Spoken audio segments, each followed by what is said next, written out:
ইন্নাল হামদুলিল্লাহ ওয়াসসালাতু ওয়াসসালামু আলা মান লা নাবিয়্যা বা'দ। প্রিয় দর্শক, আজকে তৃতীয় রমজান। শুভেচ্ছা জানাচ্ছি সবাইকে, সকল প্রিয় দর্শককে। আজকে আমাদের আলোচ্য বিষয় হলো নিয়ত প্রসঙ্গে। রমজানুল মুবারক আসলে অনেক নতুন মুসল্লিরা মসজিদে আসে। আসার পরেই আমরা তাদেরকে নতুন একটি গ্যারাকলে বাজিয়ে দিই, রোজার নিয়ত এবং নামাজের নিয়ত। আমার জানা মতে অনেক মানুষ নামাজে আসেনি শুধুমাত্র এই কারণেই যে সে নিয়ত জানে না। একজন ভাই 20 বছর যাবৎ নামাজ আদায় করেনি, তো তাকে জিজ্ঞেস করা হলো, সে বলছে যে আমি নিয়ত জানি না, নামাজ পড়বো কি করে। এই যে নিয়তের গ্যারাকলে মানুষকে আটকিয়ে দেওয়া হয়েছে, এখান থেকে বের করতে হবে। ছোটবেলায় যখন আমরা সেহরি খেতাম 7-8 বছর বয়সে, তখন দাদি আমাদেরকে শেখাতেন, বলতেন, বলো যে কালকে রোজার নিয়ত, নাওয়াইতু আন আসুমা গাদাম মিন শাহরি রমাজান। এই কথাগুলো বলে বলে নিয়ত করতে হতো। প্রিয় দর্শক, আমাদেরকে বুঝতে হবে নিয়তটি কি জিনিস।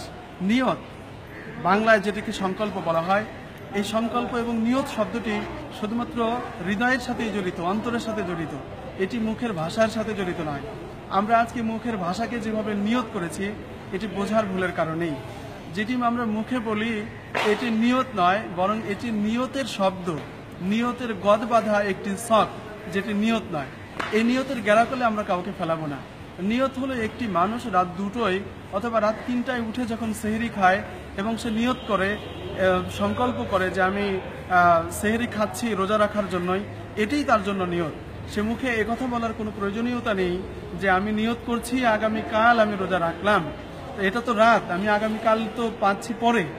এই জন্য প্রিয় দর্শক, আমাদেরকে এটি ভাবতে হবে যে আমরা সেহরি খাচ্ছি রোজার জন্যই। আমরা যখন নামাজে যাই, ফজরের নামাজে নিশ্চয়ই আমরা জোহরের নামাজ পড়তে যাচ্ছি না, জোহরে আমরা এশার নামাজ পড়তে আসি না। এই যে আমরা মসজিদে আসি এবং যাই, এটি আমাদের নিয়ত। ইমাম সাহেবের পেছনে যখন আমরা হাত বাঁধছি আল্লাহু আকবার বলে, এটি আমাদের নিয়ত।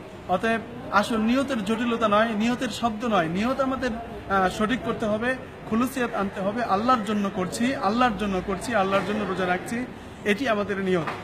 আর মুখে বলাটা, এই প্রয়োজনীয়তাটাকে মানুষের নিকটে স্বাভাবিকভাবে উত্থাপন করা।